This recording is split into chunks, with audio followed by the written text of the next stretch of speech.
kababayan nun sir. This is Jam, the Filipino channel lang, inyo pong lingkod. So today is April 18, 2026. At tayo ngayon ay papunta dyan sa may St. John Street, Genti de Leon, Valenzuela. At dadalhin po natin yan sa may LRT Monumento sa may Grace Park West, Barangay 71, Caloocan po yan. Okay, magbabalik po tayo mamayang konti pag nakuha na po natin sila. Disclaimer lamang po,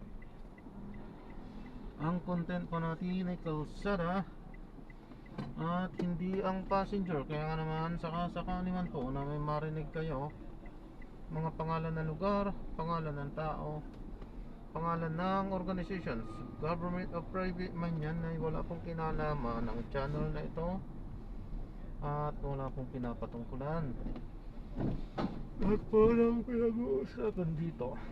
Ay pawang dito lamang po yan sa loob at wala pong pinapatungkulan sa labas. Magbabalik po tayo mamaya konti pag nakuha na po natin sila.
Kasi nakita ko yung solar energy or solar panel, okay yan, no?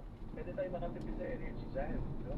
So which also brings me na yung mommy ko pa, perhaps your relatives or even you sir, your call, no?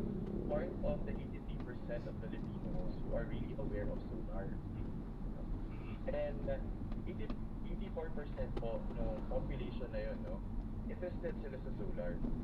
And marami po sa kanila ang gusto magpa-install ng solar within 2 years. So, talaga pong nakikita natin yung demand or nakikita natin na yung mga kababayan natin, talagang, ang init dito sa Pilipinas, no? May solar energy, di ba? Ba't di natin gamitin yun, no? To produce electricity, no? However, ang other side naman po ng situation na yun ay less than 1% of Filipino households and SMEs have solar today. So that's why nandito po sa Viva to really make it more accessible, no, for our kababayan. Lalong-lalo na ngayon, no, na nagtataas ang halaga ng ng electricity, di ba? So pag may solar ka, definitely makakatipid ka, di ba, Nabil? Yes, definitely po. And katunayan nga po, Philippines ang pangalawa sa may pinakamataas na electricity consumption. So having a solar panel or rooftop solar installation, no, will definitely help you, no, save up, no, with or help you with the electricity rates or electricity costs. Pero may tanong lang ako, Sir Nabil. Ano yung sabihin sa yung make it accessible sa Pilipino? Paano ginagawa ng Viva na naging accessible yung solar power? Yes. Gusto ko yung question na yan, Sir Paul. Para po sa mga taga-pakinig po natin, no?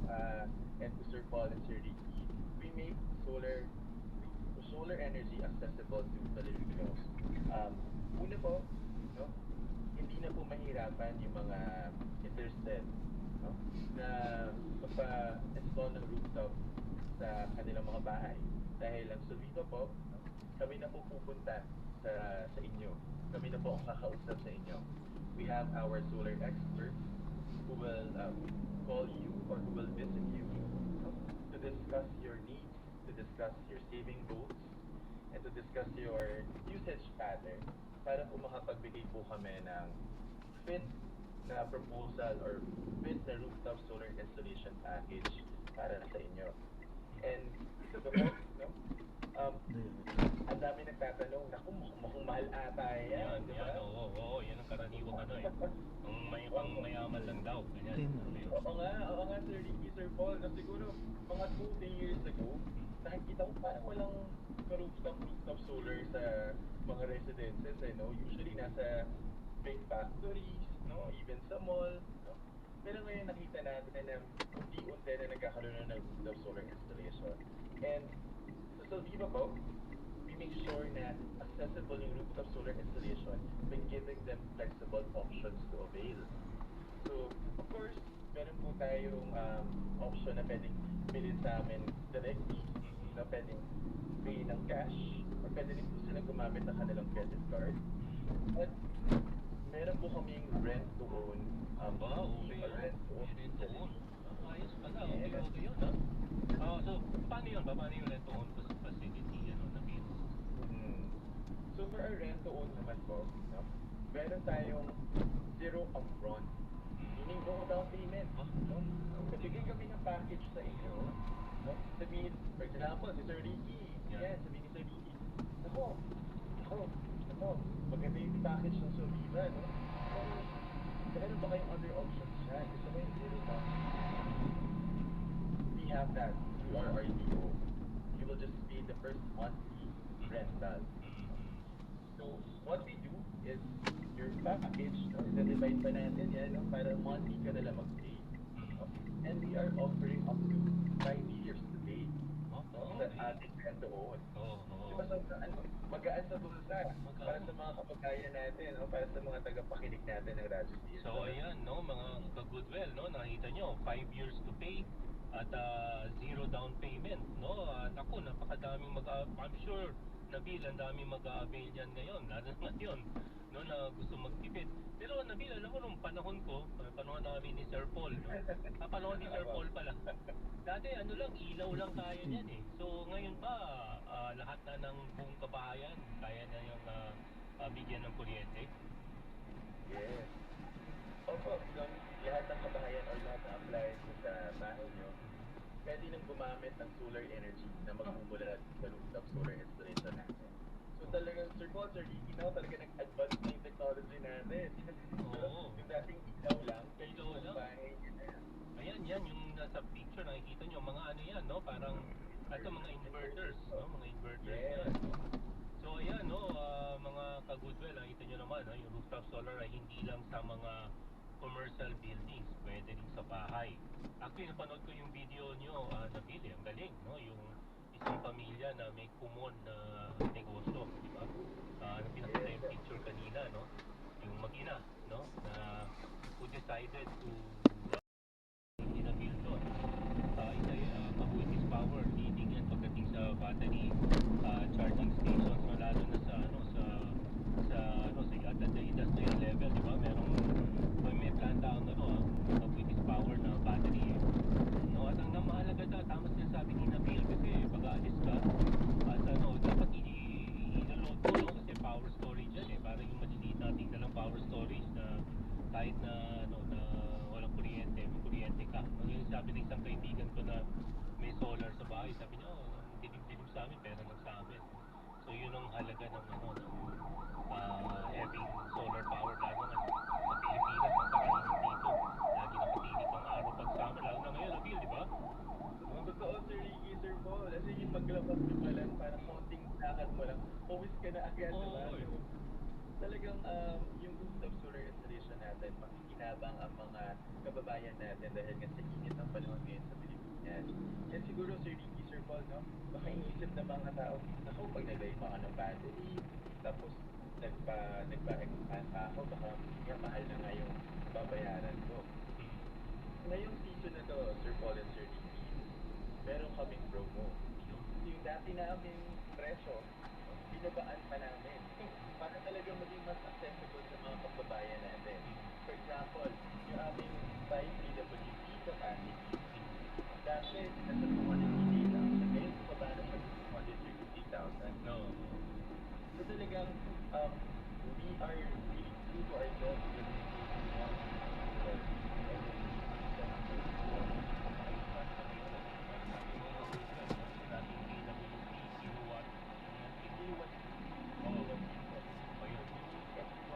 pinakamataan sa pwede na na ating solar solution. Ano nila sa okay, bumaba na yung price.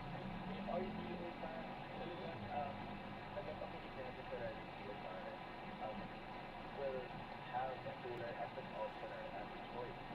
So, mga kagustuhan, no? Pag sinabi mo 5 PWC, medyo mataas yun, kaya na magpa-ilaw ng buong bahay. Kasi naalala ko, nung nasa rural education kami sa araw ako, nung no? Ay, 10 kilowatts sa PWC pa lang, kaya yung ilang household. Diba? Pero ilaw nga lang yun, pero dito, 5 PWC pa lang. Kaya na, wala ka yung buong bahay. Diba? Ano dito? Although the local market is a huge market, almost 115 million Filipinos tayo, ayun rin po ang nagpapa-attract ng mga foreign investors sa atin. So, maganda po ang direction ng ating Pangulo. So, he really wants to make sure also that we give funding to the small and medium enterprises. Kasi sir, let's not forget, a lot of the big ones have started as small. So, huwag natin maliitin ang maliit na negosyo kasi talagang malaki po ang potential nito. So, we are really pushing the export. The next fund is the MSME business fund. This is a sector we cannot ignore. 99.5% of the business establishment in the Philippines is MSME and 60% of the labor force. So, we set aside again 4 billion pesos for this fund. This one, in April 6, in less than a week, we already got 1,820 applicants, and this is already entrepreneurs ito? halo, no, mostly established yung iba na gusto talaga mag-expand or gusto nila mag small and medium. yes, yeah.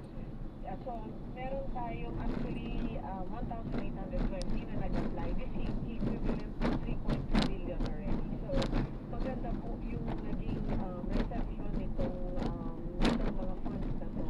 And lastly will be the transport loan. So we set aside 4 billion, yes. So for all the store operators that want to transition to electric vehicles, meron din po kaming loan para sa kanila. We will be launching this, or this will be available now on August 21. So, abangan na lang po nila ito. Alright, mamaya sa ating pagbabalik, pag-usapan na natin.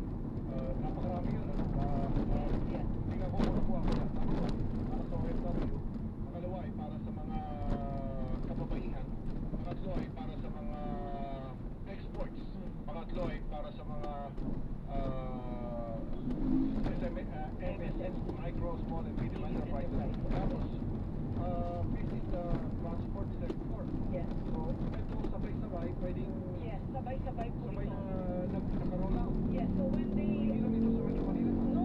This is for nationwide. So it's an online application. Online So application. fbcorp.gov.ph. So lahat ito Yes. sa ilalim There's a SB bank Corp. under DBI that funds the micro, small, and medium enterprises. Itong bangko to para talaga sa mga micro, small, and medium enterprises. Kasi gusto natin talagang matulungan itong sector na to para they can grow. And focus ng ating Pangulo is to make sure na talagang matulungan itong sector na to. Because this is a huge sector. Pag nag-grow sila, talagang mag-grow din ang ekonomiya ng ating bansa. Alright. Mamaya sa ating pagbabalik requirements. Ano ang mga requirements? Mahirap ba yung requirements? Pangalawa, na importante na pag nag-apply ako, aabutin ba ako ng 365 cc? Bago,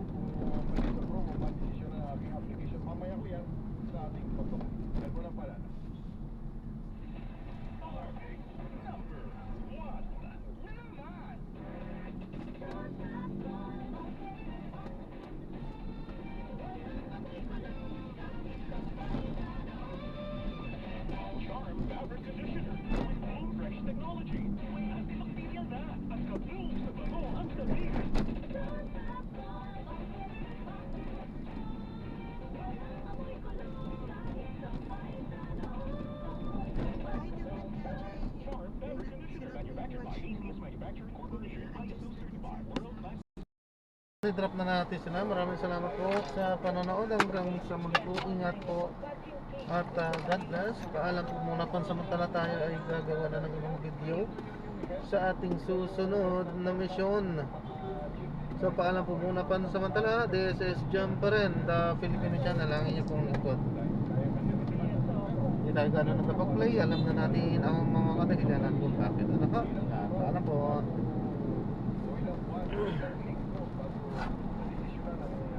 Okay, yeah. Actually, 7 to 10.